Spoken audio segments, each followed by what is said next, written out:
In this video, I'm going to share with you one strategy, which is also a mindset, that if you implement, you can actually change your kids. I know it sounds magical and a little bit too good to be true, but it actually works, all right? So stay with me till the end because I'll have a story for you that I'll share that'll bring it all together. So here's the piece. The more that we want to change something, especially people, usually the more they want to stay the same. So the more I want to change someone else, something inside of them wants to resist my desire for them to change, and they don't want to. So they dig their heels even more.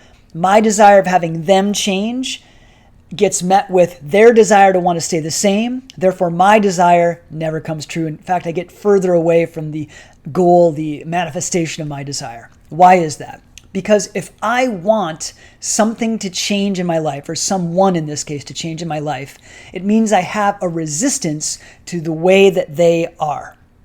So stay with me here. If I have a desire for someone to change in my life, it means I have a resistance to the way that they are.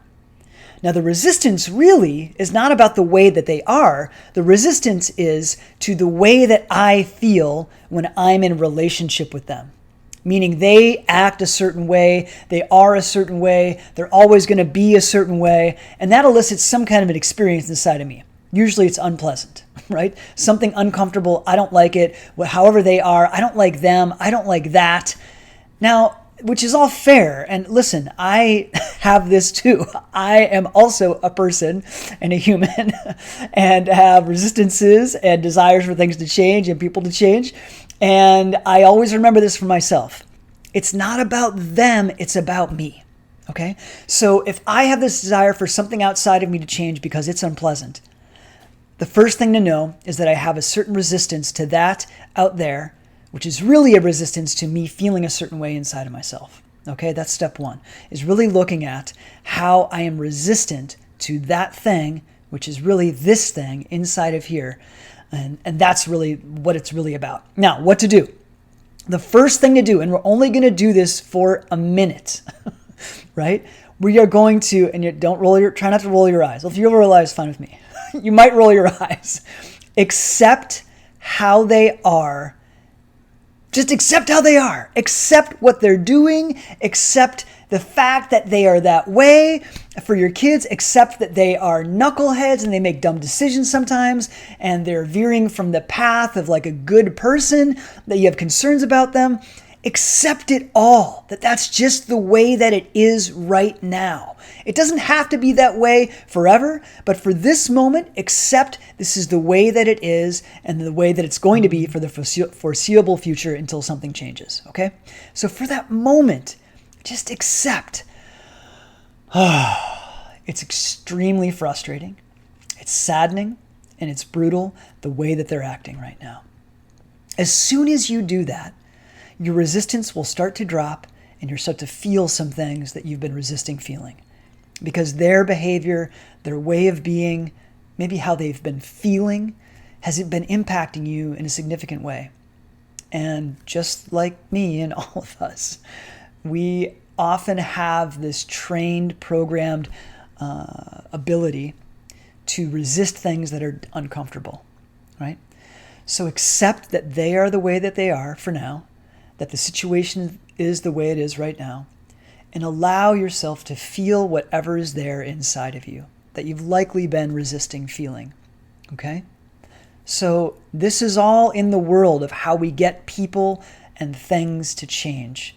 Really, it's how we create in our life, but let's talk about it as changing, okay? So now we've done that, we've accepted. It doesn't mean that we're not in action. We're absolutely in action. And in the context of parenting, you are still absolutely having boundary and structures in place. The key to implementing very effective boundaries and structure is to not have an emotional charge behind the implementation and the development of what those boundaries and structures are. If you are extremely fearful, extremely frustrated, extremely irritated, extremely anything besides joyful, it's likely that your boundaries and structures will be off the mark from what is really needed, meaning they'll probably be overly rigid. They'll be coming from a place of reaction. They'll be coming from a place of fearfulness, and really a place of resistance that will really just create a power struggle within the young person. So for example, your young person, I use this example a lot. They come home late, right? Past curfew. They're not in touch. They turn off the location. They smell like weed or alcohol. They've been really clear that they're not allowed to use that. They're stepping all over across all of your boundaries and structures, okay? Except for right now, this is where they're at. Furthermore, they are the ones responsible for creating the life experience that they're going to have, that they're having. Now, they might be having a great time in their experience, but you, as a parent, as an adult, know better, that the choices that they're making are very risky and they could lead to some really potentially disastrous outcomes. You're aware of that. Fine. They are making some certain choices in their life. You really don't have any ultimate control over the choices they make, but you have some influence over the choices they make. And sometimes that influence may just be expressed by your boundaries and structures. So first thing, just let's use the strategy. Accept this is just what they're doing right now. It sucks in some way. It's brutal to watch. It's emotional. It's frightening. It's fearful. It's frustrating. It's all the things and more. It's anxiety provoking. It's worrisome. All those things. Fine. Okay. Number 2, what am I going to do? Okay. I've dropped my resistances, or I've lowered my resistances, let's say, to feeling the things that I'm feeling. I'm feeling them. I'm navigating those myself, knowing that they are not responsible for the feelings that I'm having. I am. Now, with a clearer mind and a clearer heart and a real determination to create some influence with them, I'll create some boundaries and some structures. Furthermore, I will communicate that to them around why I am implementing those boundaries and structures with them. Why I'm telling them that they're not allowed to go out for this weekend. Because they're not managing their independence well. And they're making choices that are really risky. And they don't see them as that. Fine, it's okay. I don't have to convince you, child. I don't have to convince you that these are risky boundaries or risky choices that you're making. It's fine. It's okay. They are. And you don't have to know that. You don't have to agree. It's totally fine. This is what's happening. You're not going out this weekend. Okay? Let them deal with their frustration, whatever. They're upset. They push you. They keep you out of their life for a bit.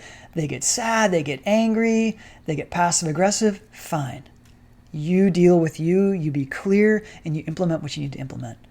This strategy of not getting caught and resisting what they're doing and accepting what they're doing for a moment will shift everything in your relationship with them and your ability to be an effective, attuned, intelligent parent. Okay? So it's not about giving up. It's not about accepting, oh, well, they're just going to act that way. Obviously, it's accepting that this is the way they are and we don't need them to change.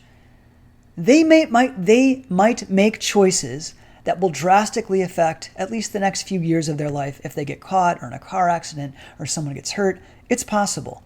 But this is their life path, and we're not in control of that.